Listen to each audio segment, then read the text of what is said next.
അങ്ങനെ നിരന്തരം മത നിയമങ്ങളിൽ പരിഷ്കരണങ്ങൾ വരുത്തിക്കൊണ്ടിരിക്കുന്ന, വെട്ടി കുറച്ചുകൊണ്ടിരിക്കുന്ന, കൂട്ടിച്ചേർത്തുകൊണ്ടിരിക്കുന്ന, അപകടകരമായ ദീൻ വെച്ച് ഈ വികൃതമാക്കുന്ന ദീനിൽ കളിക്കുന്ന ഒരു വിഭാഗമാണ് ഇത്തരത്തിലുള്ള മതയുക്തിവാദികൾ. അത് അപകടകരമായ ദീനാണ് നഷ്ടപ്പെടുക. മരിച്ചു പോകുമ്പോൾ കെലിമ ചൊല്ലാൻ കിട്ടൂല. അള്ളാഹു കാത്തുരക്ഷിക്കുമാറാകട്ടെ. ഈ തരത്തിലുള്ള ഒരു വിഷയമായതുകൊണ്ടാണ് വളരെ ഗൗരവത്തോടുകൂടി സമസ്ത കേരള ജംഇയ്യത്തുൽ ഉലമയുടെ സാന്നിധ്യത്തെ നമ്മൾ കണക്കാക്കുന്നത്. അൽഹംദുലില്ലാഹ്, സമസ്ത വലിയ വലിയ പ്രതിസന്ധികൾ അഭിമുഖീകരിച്ചുകൊണ്ട് ഒരു 100 കൊല്ലം അന്തസ്സായി അതിൻ്റെ പ്രയാണം തുടർന്നുകൊണ്ടിരിക്കുകയാണ്. ഒരു വിഭാഗത്തിനും സമസ്തയെ വലിയ പ്രതിസന്ധികൾ സൃഷ്ടിച്ചിട്ടും സമസ്തയെ ദുർബലപ്പെടുത്താൻ കഴിഞ്ഞിട്ടില്ല. ഇപ്പോഴും അത്തരം ആളുകളുണ്ട്. കാരണം സമസ്തയുടെ ചരിത്രത്തിൽ പുതിയതല്ല പ്രതിയോഗികൾ. സുപ്രഭാതത്തെ നിർത്തലാക്കാൻ വേണ്ടി അവർ ശ്രമിച്ചു നോക്കി. നമ്മൾ അനുഭവിക്കുന്ന ആളുകളല്ലേ. പല ഗൂഢാലോചന മീറ്റിങ്ങും മറ്റും നടത്തി സുപ്രഭാതത്തിനെ അവസാനിപ്പിക്കാൻ പറ്റുമോ? ആദ്യമൊക്കെ 6 മാസം നിൽക്കുള്ളൂ കൂടിയാവുന്നു. ഇത് 6 മാസമല്ല, 6 കൊല്ലം കഴിഞ്ഞ് മുന്നോട്ട് പോവുകയാണെന്ന് കണ്ടപ്പോൾ സുപ്രഭാതം നിർത്താൻ വരിക്കാരെ ചേർക്കലിന് വിഘാതം സൃഷ്ടിച്ചു കൊണ്ടുവന്നു. എത്ര വർഷങ്ങൾ, എത്ര ആളുകൾ.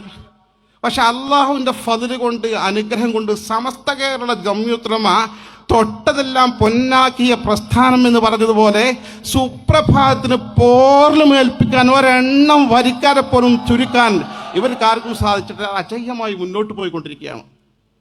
യാതൊരു കുഴപ്പമില്ല. തഹിയ ഫണ്ട് സമസ്ത പ്രഖ്യാപിച്ചു. സയ്യിദുൽ മുഹമ്മദ് ജിഫ്രി മുത്തുക്കോയത്തങ്ങൾ നാവുകൊണ്ട പ്രഖ്യാപിച്ചത്. അള്ളാഹു മഹാനവറുകൾക്ക് ഹിമ്മത്തും ദീർഘായുസ്സും ആഫിയത്തും ആരോഗ്യവും പരിശുദ്ധമായ സുന്നത്ത് ജമാഅത്തിനെ കരുത്ത് നൽകാനുള്ള മനക്കരുത്തും പ്രദാനം ചെയ്ത് അനുഗ്രഹിക്കുമാറാകട്ടെ. മഹാനവറുടെ നാവ് കൊണ്ട് പറഞ്ഞു. ഒരുപാട് ആളുകൾ എതിർത്തു നോക്കി. പക്ഷേ എന്ത് സംഭവിച്ചു? എല്ലാവരെയും നോക്കി നിൽക്കുന്ന മുഴുവൻ ആളുകളെയും അത്ഭുതസ്തബ്ധരാക്കിക്കൊണ്ട് എവിടുന്നാണ് ഇതൊക്കെ പാടെ ഒന്നുകൂടി നമുക്ക് അറിഞ്ഞുകൂടാ. കനപ്പെട്ട വാക്കുകളും കരുത്തുറ്റ പ്രയോഗങ്ങളുമായി കണ്ണിമ ചിമ്മും വേഗത്തിൽ കളം നിറയുന്ന കരുത്തുറ്റ വാഗ്മി, അസ്ഥാനത്ത് ഒന്നും പറയാതെ, അലക്ഷ്യമായി ഒന്നും മൊഴിയാതെ, ആഭാസങ്ങൾക്കും അരാജകത്വത്തിനും അധാർമികതയ്ക്കുമെതിരെ കൃത്യമായ കാര്യവും കണക്കും നിരത്തി പറയുന്ന സമസ്തയുടെ ചാട്ടുളി, അഹ്ലുസുന്നയുടെ ആദർശത്തിൽ വിള്ളലുണ്ടാക്കാൻ ശ്രമിക്കുന്ന വിഘടിത ബിദ്അഈ നിരീശ്വരവാദത്തിന്റെ പേടി സ്വപ്നം ഉസ്താദ് അബ്ദുൽ ഹമീദ് ഫൈളി അമ്പലക്കടവ് വേദിക്ക് മുഖ്യ പ്രഭാഷണം നിർവഹിക്കുന്നു. അധ്യക്ഷന് വേണ്ടി സ്നേഹാദരവോടെ ക്ഷണിക്കുന്നു. ഫെബ്രുവരി ആദ്യത്തിൽ കേരളത്തിൻ്റെ അങ്ങേ തലക്കിൽ കാസർഗോഡ് കുണിയയിൽ വെച്ച് നടക്കുന്ന സമസ്തയുടെ അത്യപൂർവമായ ഒരു സമ്മേളനം, 100 വർഷം തികഞ്ഞ സെന്റിനറി ആഘോഷ പരിപാടികൾ, അതിൻ്റെ പ്രചരണാർത്ഥമാണ് ഇത്തരം പരിപാടികൾ നടത്തിക്കൊണ്ടിരിക്കുന്നത്. ഇത്തരുണത്തിൽ സമസ്ത കേരള ജംഇയ്യത്തുൽ ഉലമ എന്ന പണ്ഡിത സംഘടനയെ നമ്മൾ എന്തിനാണ് ഇത്രമാത്രം നെഞ്ചേറ്റിയിരിക്കുന്നത്? അതൊരു വികാരമായി എന്തുകൊണ്ടാണ് നമ്മൾ കൊണ്ടു നടക്കുന്നത്? എത്രയോ സംഘടനകൾ നമ്മുടെ നാടുകളിലില്ലേ? പക്ഷെ സമസ്തയെ തൊട്ട് കളിക്കാൻ അനുവദിക്കില്ല എന്ന ഭാവത്തോടുകൂടി, ഉറച്ച വിശ്വാസത്തോടുകൂടി ഇതിൻ്റെ പിന്നിൽ പാറ പോലെ കേരളീയ മുസ്ലിം ഉമ്മത്ത് ഉറച്ചു നിൽക്കാൻ കാരണമെന്ത്? വളരെ പ്രധാനമാണ് ഇതിൻ്റെ ഉത്തരം. മറ്റെല്ലാ സംഘടനകളിൽ നിന്നും ഭിന്നമായി, തീർത്തും വ്യത്യസ്തമായി, മരിച്ചു ചെന്നാലുള്ള ജീവിതം ഭാസുരമാക്കുക, അതിന് വേണ്ട അടിസ്ഥാന കാര്യങ്ങൾ ചെയ്യുക എന്നതാണ് സമമാക്കിക്കൊണ്ട് രൂപീകരിക്കപ്പെട്ട സംഘടന. സമസ്ത അങ്ങനെയല്ല. മരണസമയത്ത് ഈമാൻ സലാമത്താകാനുള്ള വഴിയൊരുക്കി കൊടുക്കുന്ന സംഘടനയാണ്. മരണാനന്തരം സ്വർഗം ലഭിക്കാൻ ആവശ്യമായ സജ്ജീകരണങ്ങളും ആവശ്യമായ വിഭവങ്ങളും ആവശ്യമായ പാഥേയങ്ങളും നൽകി സംരക്ഷിക്കുന്ന സംഘടനയാണ് സമസ്ത.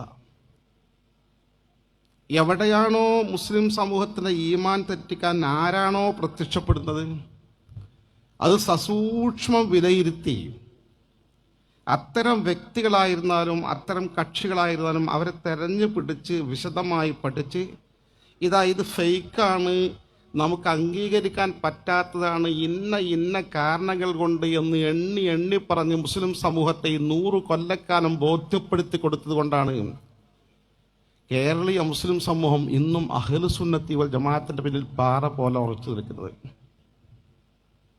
മുജാഹിദ് പ്രസ്ഥാനത്തിന് ആരാണ് മുസ്ലിം സമൂഹത്തിന് ബോധ്യപ്പെടുത്തി കൊടുത്തത്? ജമാഅത്തെ ഇസ്ലാമിക്ക് ആരാണ് മുസ്ലിം സമൂഹത്തിന് പഠിപ്പിച്ചു കൊടുത്തത്? തബ്ലീഗ് ജമാഅത്തിന്റെ ഉള്ളറയിൽ കിടക്കുന്ന വൈകല്യങ്ങൾ ആരാണ് പുറത്തു കൊണ്ടുവന്നത്? നൂർഷാ ത്വരീഖത്തിനെ ആരാണ് ബോധ്യപ്പെടുത്തി കൊടുത്തത്? ആലുവ ത്വരീഖത്തിന് ആരാണ് ബോധ്യപ്പെടുത്തി കൊടുത്തത്? ഷംസിയ ത്വരീഖത്തിന്റെ അപാകതകൾ മുസ്ലിം സമൂഹത്തിന് ആരാണ് ബോധ്യപ്പെടുത്തി കൊടുത്തത്? ചോറ്റൂർ ത്വരീഖത്തും കൊരൂർ ത്വരീഖത്തും ആ വ്യാജസിദ്ധന്മാരെ മുസ്ലിം സമൂഹത്തിന് ആരാണ് പരിചയപ്പെടുത്തി കൊടുത്തത്? നിങ്ങൾ ഓരോന്ന് പരിശോധിച്ച് നോക്ക്. ഇവിടെ വ്യാജന്മാരായി ഇസ്ലാമിൻ്റെ പേരിൽ വന്ന ഏതൊക്കെ വ്യക്തികളുണ്ടോ, ഏതൊക്കെ തെറ്റായ പ്രസ്ഥാനങ്ങളുണ്ടോ, ആരാണ് ഖാദിയാനി പ്രസ്ഥാനത്തെ കൃത്യമായി അത് കാഫറുകളാണ് എന്ന് ബോധ്യപ്പെടുത്തി കൊടുത്തത്? ഇത് കേരളത്തിൽ മാത്രമല്ല, ലോകതലത്തിൽ തന്നെ ചിന്തിക്കുമ്പോൾ ഈ വിഷയത്തിൽ മുൻനിരയിൽ നിന്ന ഒരു സംഘടന ലോകത്ത് ഏതാണ് എന്ന് ചോദിച്ചാൽ ആരാണ്? ചേകനൂർ ഖുർആൻ സുന്നത്ത് സൊസൈറ്റി അത് കുഫറിന്റെ പ്രസ്ഥാനമാണെന്ന് കേരളീയ മുസ്ലിം സമൂഹത്തിന് ബോധ്യപ്പെടുത്തി കൊടുത്തത്? ആരാണ് മുസ്ലിങ്ങൾക്കിടയിൽ പതുക്കെ നുഴഞ്ഞുകയറി പ്രത്യക്ഷപ്പെട്ടുകൊണ്ടിരിക്കുന്ന തീവ്രവാദ സംഘടനയുടെ മുഖം അത് ശരിയല്ല, അത് ഇസ്ലാമിക ദൃഷ്ട്യാ തെറ്റാണ്, രാജ്യത്തിന് പ്രത്യേകിച്ചും ഈ ഇത്തരം രാജ്യങ്ങൾ അത് അനുവദനീയമല്ലെന്ന് ബോധ്യപ്പെടുത്തി കൊടുത്തത് ആരാണ്? കാരണം സമസ്ത ദീനിന്റെ കാര്യത്തിൽ മുഖം നോക്കാതെ കല്ലും നെല്ലും വേർതിരിച്ചു തന്നുകൊണ്ട് ഈ 100 കൊല്ലക്കാലം നിരന്തരമായി സത്യസന്ധമായി പ്രവർത്തിച്ച് മുസ്ലിം സമൂഹത്തെ ബോധ്യപ്പെടുത്തി കൊടുത്ത് ഈ കഴിഞ്ഞുപോയ ഒരു നൂറ്റാണ്ട് കാലത്തെ മുസ്ലിം സമൂഹത്തിന്റെ ഈമാൻ കാത്തു സൂക്ഷിച്ച ഖബറിൽ സ്വർഗമായി സുഖമായി ഖബറിൽ സ്വർഗീയ ജീവിതം നയിക്കാൻ ആവശ്യമായ കാര്യങ്ങൾ ചെയ്ത അതിമഹത്തായ സംഘടനയാണ് സമസ്ത കേരള ജംഇയ്യത്തുൽ ഉലമ. അതാണ് അതിനെ നിസ്സാരപ്പെടുത്തുമ്പോൾ, അതിനാരെങ്കിലും ദുർബലപ്പെടുത്താൻ ശ്രമിക്കുമ്പോൾ, അതിനെതിരെ ആരെങ്കിലും പ്രവർത്തിക്കുമ്പോൾ നമുക്ക് വൈകാരികത ജനിക്കാൻ കാരണം ഇത് നമ്മുടെ ആഖിറവുമായി ബന്ധപ്പെട്ട വിഷയമാണ്, നമ്മുടെ സ്വർഗവും നരകവുമായി ബന്ധപ്പെട്ട വിഷയമാണ്. നമ്മുടെ ഈ വൈകാരികത എന്നും എപ്പോഴും നിലനിൽക്കണം. എന്തൊക്കെ വിഷയങ്ങൾ വിട്ടുവീഴ്ച ചെയ്താലും ശരി, ആദർശത്തിന്റെ വിഷയത്തിൽ കോംപ്രമൈസിന് പോകാൻ നമുക്ക് കഴിയില്ല. കാരണം നമ്മുടെ ആഖിറം രക്ഷപ്പെടണം. സമസ്ത ഇല്ലായിരുന്നുവെങ്കിൽ അങ്ങനെ സങ്കല്പിച്ചു നോക്ക്, മുജാഹിദ് പ്രസ്ഥാനത്തിന്റെ വിളയാട്ടമായിരിക്കും ഇവിടെ. ഇന്ന് എവിടെ പോയി മുജാഹിദ് പ്രസ്ഥാനം? വിവാദങ്ങൾ ഉണ്ടാക്കിയാൽ വിജയിച്ച് മുന്നോട്ട് പോകാൻ സാധിക്കത്തില്ല. ഇപ്പൊ പുതിയ ഈ കഴിഞ്ഞ ആഴ്ചകളിൽ ഒരു സ്ത്രീ പള്ളി പ്രവേശ വിവാദം മുജാഹിദ് വലിച്ചിട്ടല്ലോ. മുജാഹിദിലെ വ്യത്യസ്ത ഗ്രൂപ്പുകൾ പബ്ലിക് പ്രസ്താവനകളുമായി രംഗത്ത് വന്നു. സമസ്ത കേരള ജംഇയ്യത്തുൽ ഉലമയുടെ കീഴ്ഘടകങ്ങൾ അതിശക്തമായി ചെറുത്തു നിന്നു. സുപ്രഭാതം ദിനപത്രം ആവശ്യമായ വിഭവങ്ങൾ മുസ്ലിം സമൂഹത്തിന് നൽകി. ഒതുങ്ങിയല്ലോ അവര്. സമസ്ത കേരള ജംഇയ്യത്തുൽ ഉലമ അജയ്യമായി മുന്നോട്ട് ഗമിച്ചുകൊണ്ടിരിക്കുകയാണ്. ജമാഅത്തെ ഇസ്ലാമി ചരിത്രത്തിന്റെ ഭാഗമായി മാറിയില്ലേ? പഴയ കാലത്ത് ജമാഅത്തെ ഇസ്ലാമി രൂപീകരിക്കപ്പെടുന്ന കാലഘട്ടത്തിൽ മഹാനായ മർഹൂം വാണിയബലം അബ്ദുറഹ്മാൻ മുസ്ലിയാർ നവറല്ലാഹു മർഖദഹുടെ ദർജ അല്ലാഹു ഉയർത്തി കൊടുക്കുമാറാകട്ടെ, മഹാനവറുകൾ പറഞ്ഞിരുന്നു, അക്കാലത്ത് ജമാഅത്തെ ഇസ്ലാമി ഒരു മതസംഘടനയല്ല, അത് രാഷ്ട്രീയത്തിന്റെ കുപ്പായമണിഞ്ഞ മതസംഘടനയാണെന്ന് കൃത്യമായി അദ്ദേഹം മുസ്ലിം സമൂഹത്തെ ബോധ്യപ്പെടുത്തി കൊടുത്ത് പ്രസംഗിച്ചിരുന്നു. ഇന്ന് അവർ മതസംഘടന മാറ്റിവെച്ചല്ലോ, കേവലം രാഷ്ട്രീയ സംഘടനയായി പരിണമിച്ചിരിക്കുകയാണ്. പറഞ്ഞ ആശയങ്ങളൊക്കെ പിൻവലിക്കാൻ നിർബന്ധിതമായി. എങ്ങനെ നിർബന്ധിതമായി? സമസ്ത കേരള ജംഇയ്യത്തുൽ ഉലമ എന്നും എക്കാലവും അതിൻ്റെ ആശയ ദൗർബല്യം വളരെ വ്യക്തമായി മുസ്ലിം സമൂഹത്തിന് തുറന്ന് കാണിച്ചു കൊടുത്തുകൊണ്ട് മുന്നോട്ട് പോയിക്കൊണ്ടേയിരുന്നു. ഇതല്ലേ സത്യം? ഓരോ സംഘടനയെ കുറിച്ച് നിങ്ങൾ പരിശോധിച്ച് നോക്ക്. മുജാഹിദ് പ്രസ്ഥാനം ഈ ഉൾപ്പെടെയുള്ള എല്ലാ സംഘടനയും ഒരു പ്രത്യേകത, ഇത്തരം വഴിപഴച്ച പാർട്ടികളിൽ പോയാൽ രാഷ്ട്രീയ പാർട്ടികൾ ഭിന്നിക്കുമ്പോൾ മാറി മാറി പോകുന്ന പാർട്ടികൾ പോകുന്നത് പോലെയല്ല.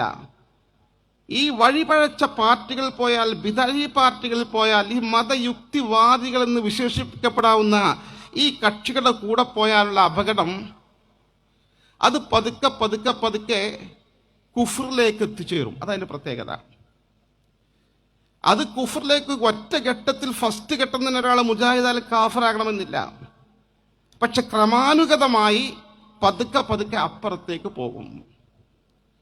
അള്ളാഹുവിന്റെ ഹബീബായ സയ്യിദുനാ റസൂലുള്ളാഹി സ്വല്ലല്ലാഹു അലൈഹി വസല്ലം പറഞ്ഞു, യഖ്റുജൂന മിനദ്ദീൻ കമാ യഖ്റുജു സഹ്മു മിനർ റമിയ. അമ്പെയ്യുന്ന സമയത്ത് തൻ്റെ അസ്ത്രം, മൂർച്ചയുള്ള ഈ അസ്ത്രം ഒരു ഉരുവിന് നേരെ ശക്തമായി എയ്തു വിട്ടാൽ ആ ഉരുവിനെ തുടച്ചു കയറി ആ അസ്ത്രം പുറത്തേക്ക് തെറിച്ചു പോകുന്നത് പോലെ ബിദ്അത്തിന്റെ ആളുകൾ ദീൻ നിന്ന് പുറത്തേക്ക് ക്രമാനുഗതമായി തെറിച്ചു പോകുമെന്ന് ഷഫീഉനാ റസൂലുള്ളാഹി. എത്രയോ ഉദാഹരണങ്ങൾ കാണാൻ സാധിക്കും, എത്രയോ ഉദാഹരണങ്ങൾ. ഖാദിയാനി പ്രസ്ഥാനം കുഫറിന്റെ പ്രസ്ഥാനമാണ്. ഒരു ഖാദിയാനി ഹജ്ജിന് അപേക്ഷിച്ചാൽ സൗദി ഗവൺമെന്റ് ഹജ്ജ് വിസ സ്റ്റാമ്പ് ചെയ്യില്ല. ഒരു ഖാദിയാനി ഉംറയ്ക്ക് അപേക്ഷിച്ചാൽ സൗദി ഗവൺമെന്റ് ഉംറ വിസ സ്റ്റാമ്പ് ചെയ്ത് കൊടുക്കില്ല. കാരണം കാഫിറിന് ഹറമിലേക്ക് പ്രവേശനമില്ല. ആ തരത്തിൽ ലോക മുസ്ലിങ്ങൾ, സമസ്തകാലക്കാർ നേരത്തെ പ്രഖ്യാപിച്ചത് ഇന്ന് ലോക മുസ്ലിങ്ങൾ മുഴുവൻ അംഗീകരിക്കുന്നുണ്ട്. പക്ഷെ ഖാദിയാനി പ്രസ്ഥാനത്തിൽ അടുത്ത കാലങ്ങളായി പോയ ആളുകൾ ആരാണെന്ന് ചോദിച്ചു നോക്കിയാൽ, നിങ്ങൾ അന്വേഷിച്ചു നോക്കി, ഒന്നുകിൽ മുജാഹിദ് പ്രസ്ഥാനത്തിൽ നിന്ന്, അല്ലെങ്കിൽ ജമാഅത്തെ ഇസ്ലാമിയിൽ നിന്ന്, അല്ലെങ്കിൽ അതുപോലെ തത്തുല്യമായ ബിദഈ സംഘടനകളാണ് അങ്ങോട്ട് പോകുന്നത്. അള്ളാഹുവിന്റെ ഹബീബിന്റെ വചനം വളരെ കറക്റ്റാ. അവർ ക്രമാനുഗതമായി ദീനിന്റെ പുറത്തേക്ക് പോകുമെന്ന ആ വചനം അടിവരയിടേണ്ട വചനമാണ്. അതാണ് ഇതിന്റെ ഗൗരവം. ഈ പാർട്ടികളൊന്നും അങ്ങനെ ഗൗരവത്തിലേക്ക് പോകാൻ, കുഫറിലേക്ക് പോകാൻ പറഞ്ഞ ആശയത്തിൽ ഉറച്ചു നിൽക്കാത്ത പാർട്ടികളാണ് അവർ. സമസ്ത അന്ന് പറഞ്ഞു 100 കൊല്ലം മുമ്പ് സയ്യിദ് അബ്ദുറഹ്മാൻ ബാരവി തങ്ങൾ പറഞ്ഞത് 13 നൂറ്റാണ്ട് അപ്പുറത്ത് സ്വഹാബത്തും താബികളും തബഉ താബികളും പറഞ്ഞതാണ്. മാറ്റമില്ല, നമുക്ക് മാറ്റമില്ലാത്ത ആദർശമാണ്. മുജാഹിദ് പ്രസ്ഥാനോ നിരന്തരം മാറിക്കൊണ്ടിരിക്കുകയാണ്. ജമാഅത്തുകാർ മാറിക്കൊണ്ടിരിക്കുകയാണ്. തബ്ലീഗുകാർ മാറിക്കൊണ്ടിരിക്കുകയാണ്. എൻ്റെ ഒക്കെ ചെറുപ്പകാലത്ത് എൻ്റെ പ്രായമുള്ള ആളുകൾക്കറിയാം, മുജാഹിദ് പ്രസ്ഥാനം ഉന്നയിച്ച വലിയ തർക്ക വിഷയം കൂട്ടപ്രാർത്ഥന നടത്താമോ, നമസ്കാര ശേഷം നടത്താൻ പറ്റൂല, ബിദ്അത്താണ് കൂട്ടപ്രാർത്ഥന ബിദ്അത്ത് എന്നാണ്. ഈ അടുത്ത കാലങ്ങളിലുള്ള അവരുടെ ആനുകാലികങ്ങൾ വായിച്ചു നോക്കിയാൽ ഇപ്പൊ അടുത്ത കാലത്തൊക്കെ അവർ ചർച്ച ചെയ്യുന്നത് കൂട്ടപ്രാർത്ഥന ബേസിലിട്ടു. നിസ്കാരം എന്ന് പറഞ്ഞാൽ സ്വല എന്ന അറബിയിൽ പറയാം. സ്വലന്റെ അർത്ഥം പ്രാർത്ഥന എന്നാ. അപ്പൊ സ്വല നടത്തിയാൽ പ്രാർത്ഥന നടത്തിയാൽ പ്രാർത്ഥനയ്ക്ക് ശേഷം പിന്നെന്തൊരു പ്രാർത്ഥന? കൂട്ടപ്രാർത്ഥന അവിടെ നിൽക്കട്ടെ, ഒറ്റക്കനെന്തിനാ ദ്വാരക്കണം? നിസ്കാരത്തിന്റെ പ്രാർത്ഥന അല്ലേ, അത് കഴിഞ്ഞാൽ എണീറ്റ് പോകാം. അതും കഴിഞ്ഞ് പുതിയ ചർച്ചകൾ എങ്ങനെ വന്നുകൊണ്ടിരിക്കുന്ന വെച്ചാൽ അവർ ആനുകാലികങ്ങൾ പറയുന്നത്, അവരുടെ ഖത്തീബ് ഈ അടുത്ത കാലഘട്ടത്തിൽ പ്രസംഗത്തിൽ പറഞ്ഞു, മലയാളമുള്ള ഒരു പ്രസംഗം, മലയാള പ്രസംഗത്തിൽ പറഞ്ഞു, നിസ്കാരത്തിന് ശേഷം കൈ ഉയർത്താൻ പറ്റുമോ ഇല്ലെന്ന് ഇപ്പൊ അവർ ചർച്ച ചെയ്തുകൊണ്ടിരിക്കുക. അവരുടെ പ്രസിദ്ധീകരണങ്ങൾ പ്രാർത്ഥിച്ചാൽ പോരെ, എന്തിനാ കൈ ഇങ്ങനെ കാണിക്കുന്നത്? അതൊക്കെ ഏതോ ഖുറാഫികൾ ഉണ്ടാക്കിയതായിരിക്കും. അള്ളാഹിനെ ചോദിക്കുമ്പോൾ വലിയ കാര്യം ചോദിക്കുമ്പോൾ വലിയ ചാക്ക് താങ്ങി പിടിക്കുമ്പോൾ ഇങ്ങനെ കൈ കാണിക്കുന്ന അള്ളാഹിൻ്റെ ഇതൊക്കെ നിസ്സാര. അപ്പൊ കയ്യൊന്നും കാണിക്കേണ്ട ആവശ്യമില്ല, നീ പരമാവധി കാണിക്കണം, ജസ്റ്റ് എനിക്ക് അവൻ തരുമോ എന്നൊക്കെ പറയും. ഇങ്ങനെ കാണിച്ചാൽ മതി, പഠിച്ചതൊക്കെ നിസ്സാരാണ്. ഈ തരത്തിൽ വരെ പുതിയ പുതിയ ചർച്ചകൾ അവതരിപ്പിച്ചുകൊണ്ട് അവരിങ്ങനെ പതുക്കെ പതുക്കെ പുറത്തേക്ക് പോയിക്കൊണ്ടിരിക്കുക. എന്തൊക്കെ ആശയങ്ങൾ അങ്ങ് മാറ്റിമറിച്ചുകൊണ്ടിരിക്കുക. പഴയ കാലത്ത് എൻ്റെ ഒക്കെ ചെറുപ്പകാലത്ത് തറാവീന്റെ റക്കായത്തിന്റെ എണ്ണം 20 വെട്ടിച്ചുരുക്കി അത് 8, 3, 11 റക്കായത്തിൽ 8 റക്കായത്തിൽ കുറെ കാലം ഇങ്ങനെ കൺഫ്യൂഷനായി. അപ്പൊ 8 റക്കായത്ത് തറാവീഹ്, 3 റക്കായത്ത് വിത്തറും. അപ്പൊ 8 റക്കായത്ത് തറാവീഹിന് എങ്ങനെ തറാവീഹ് എന്ന് പറയാന്ന് ചോദിച്ചുള്ള ആൾക്കാർ, തറാവീഹ് എന്ന് പറഞ്ഞാൽ തെർവീഹത്തിന്റെ ബഹുവചനമാണ് തറാവീഹ്. തെർവീഹ 4 റക്കായത്ത് നിസ്കരിച്ചുള്ള വിശ്രമാണ്. അപ്പൊ 4 റക്കായത്ത് നിസ്കരിച്ച് ഒരു വിശ്രമം, 8 റക്കായത്തിന് വിശ്രമല്ല കഴിഞ്ഞു, 3 റക്കായത്ത് വിത്തറ. അപ്പൊ ഇങ്ങനെ ബഹുവചനം ഉപയോഗിക്കുക. അപ്പൊ പിന്നെ അവർ കണ്ടുപിടിച്ചു തറാവീഹ് എന്നാണ് വേറിട്ട് പറയേണ്ട, ഈ 11 റക്കായത്ത് ഒരുമിച്ച് തറാവീഹ് ആക്കാന്ന് വെച്ചു. അപ്പൊ അതിന് വിത്ർ എന്ന് പേരിട്ടു. വിത്ർ ചുരുങ്ങിയാൽ ഒരു റക്കാത്ത്, കൂടിയാൽ 11 റക്അത്ത്. അപ്പൊ തറാവീഹ് എന്ന് പറഞ്ഞാൽ റമദാനിൽ നടക്കുന്ന വിത്റിന് തറാവീഹ് എന്ന് പേരിട്ടതാണ്. അല്ലാതെ തറാവീഹ് നിസ്കാരം അവരെന്ത് ചെയ്തു? വെട്ടിമാറ്റി. അപ്പൊ അങ്ങനെ മാറ്റി ലാസ്റ്റ് അവരെന്താക്കി വെച്ചാൽ അപ്പൊ തറാവീഹ് പറഞ്ഞത് ഏറ്റവും മിനിമം റക്അത്ത് നിസ്കരിച്ചാൽ പോരെ, എന്നാ ഒരു റക്അത്ത് നിസ്കരിച്ചാലും മതി, ഇന്ന തറാവീഹായി. അങ്ങനെ നിരന്തരം മത നിയമങ്ങളിൽ പരിഷ്കരണങ്ങൾ വരുത്തിക്കൊണ്ടിരിക്കുന്ന, വെട്ടി കുറച്ചുകൊണ്ടിരിക്കുന്ന, കൂട്ടിച്ചേർത്തുകൊണ്ടിരിക്കുന്ന, അപകടകരമായ ദീൻ വെച്ച് ഈ വികൃതമാക്കുന്ന, ദീനിൽ കളിക്കുന്ന ഒരു വിഭാഗമാണ് ഇത്തരത്തിലുള്ള മതയുക്തിവാദികൾ. അത് അപകടകരമായ ദീനാണ് നഷ്ടപ്പെടുക. മരിച്ചു പോകുമ്പോൾ കെലിമ ചൊല്ലാൻ കിട്ടൂല. അള്ളാഹു കാത്തിരക്ഷിക്കുമാറാകട്ടെ.